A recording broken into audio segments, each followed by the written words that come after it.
cache tout, on nous dit rien. Plus on apprend, plus on ne sait rien. On nous informe vraiment sur rien, chantait chaque. Je vous raconte cette semaine l'histoire d'une société qui décide de quitter ses locaux en location, les cède à une autre entreprise, mais omet d'en informer son bailleur. En septembre 2015, la société M cède son droit au bail dans la région de Pau à la société O. L'activité autorisée est la vente de vêtements. Cependant, la société M omet totalement de prévenir son bailleur et ça ne plaît pas du tout à ce dernier. Le bailleur assigne la société M devant le tribunal en résiliation du bail pour violation de la clause relative à la cession de bail, pour non-paiement des loyers, il a en effet refusé le paiement par la société cessionnaire, et pour défaut d'exploitation personnelle du fonds. Et bien sûr, il poursuit l'expulsion. Le bailleur obtient gain de cause tant devant le tribunal que devant la cour d'appel. Il faut donc libérer les locaux et la société M fait délivrer à son acheteuse, la société O, un commandement de quitter les lieux le 17 octobre 2018. La société O s'exécute et quitte les lieux quelques jours plus tard. Puis, elle attaque en justice la société M au titre de la garantie d'éviction.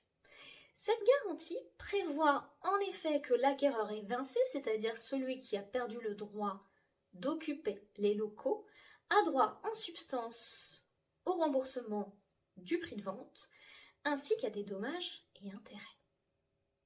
En clair, l'acquéreur a tout perdu par la faute du vendeur, celui-ci doit l'indemniser. Ici, le vendeur du droit au bail est condamné à verser une somme de 70 000 € à son acheteuse. Si le vendeur, la société M, ne conteste pas cette condamnation, en revanche, il ne supporte pas que la cour d'appel ait refusé de condamner son acheteuse à lui rembourser les loyers et indemnités d'occupation qu'il a dû verser au bailleur durant l'occupation de la société O. Il y en a pour 63 000 €. La cour d'appel a en effet estimé que la société M était seule responsable des loyers et indemnités d'occupation dès lors qu'elle est responsable de l'irrégularité de la cession de bail. Fort mécontente, la société M forme un pourvoi en cassation. Elle soutient que le loyer puis l'indemnité d'occupation sont la contrepartie de l'occupation des locaux. Les locaux ayant été occupés par la société O, c'est à elle que revient in fine la charge de ces sommes.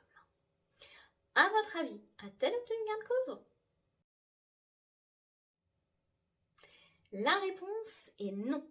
Dans cet arrêt du 4 juillet 2024, la Cour de cassation rejette le pourvoi. S'appuyant sur le texte relatif à la garantie d'éviction, elle rappelle que la société M, cédante du droit au bail, était seule responsable de l'éviction de sa cessionnaire et devait l'en garantir. Par suite, elle ne peut obtenir le remboursement des loyers et des indemnités d'occupation versées au bailleur. Dur. Moralité. Une cession de bail, comme une cession de fonds de commerce, est un acte de technique juridique.